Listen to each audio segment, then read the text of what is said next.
ഈ ഇസ്രായേൽ മക്കൾ പ്രവാചകന്മാരെ, ദൈവത്തിന്റെ ചട്ടങ്ങളെ, കൽപ്പനകളെ, ആമേൻ, സകലതും അവസാനം യേശുവിനെ വരെ തള്ളിക്കളഞ്ഞു. അവൻ നിങ്ങൾ കോളേജിൽ വെച്ച് യേശുവിനെ തള്ളിക്കളയുന്നോ? ജീവിതം കൊണ്ട്, നടപ്പ് കൊണ്ട്, വാക്കുകൊണ്ട്, ജോലി ചെയ്യുന്ന സ്ഥലത്ത് യേശുവിനെ തള്ളിക്കളയുന്നുണ്ടോ? നമ്മളറിയാതെ യേശുവിനെ തള്ളിക്കളയുന്നുണ്ടോ?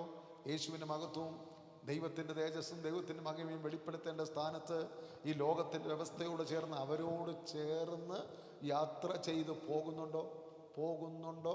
അവിടെ എല്ലാം ദൈവത്തെ തള്ളിക്കളയാണ്. നീ അവരോട് ചേർന്ന് പോകുമ്പോൾ, നീ ആരാധന മുടക്കുമ്പോൾ, ദൈവത്തിന് മഹത്വം കൊടുക്കാതിരിക്കുമ്പോൾ, ദൈവത്തെ സ്തുതിക്കാതിരിക്കുമ്പോൾ, അവൻ ഇസ്രായേൽ ചെയ്തതുപോലെ തന്നെ നീ അവൻ്റെ കൽപ്പനകളെ, ചട്ടങ്ങളെ, യേശുവിനെ തള്ളിക്കളയുന്നുണ്ടോ? ഞാൻ നിങ്ങൾ ജോലി ചോദിക്കുക. നിങ്ങൾ കോളേജിലോ, നിങ്ങൾ പഠിക്കുന്നിടത്തോ, ജോലി ചെയ്യുന്നിടത്തോ നിങ്ങളൊരു വ്യത്യസ്തനാണെന്ന് ആരെങ്കിലും സാക്ഷി പറഞ്ഞ ഒരു കൈവക്കാനുണ്ട്? ജോലി ചെയ്ത റൂമിൽ, ഞാൻ ഗൾഫിൽ അറബിയുടെ കമ്പനിയിൽ അവൻ ജോലി ചെയ്ത സ്ഥലത്ത് എൻ്റെ റൂമിൽ ചെന്നാൽ, എൻ്റെ ഓഫീസ് റൂമിൽ ചെന്നാൽ, ഞാൻ ജോലി ചെയ്യുന്ന റൂമിൽ കയറിയാൽ ഇതുപോലൊരു ബൈബിൾ അവിടെ ഉണ്ടായിരുന്നു. ഇത്ര പേര് ഇന്ന് രാത്രി ഒന്ന് പകലും ചലഞ്ച് ചെയ്യുക.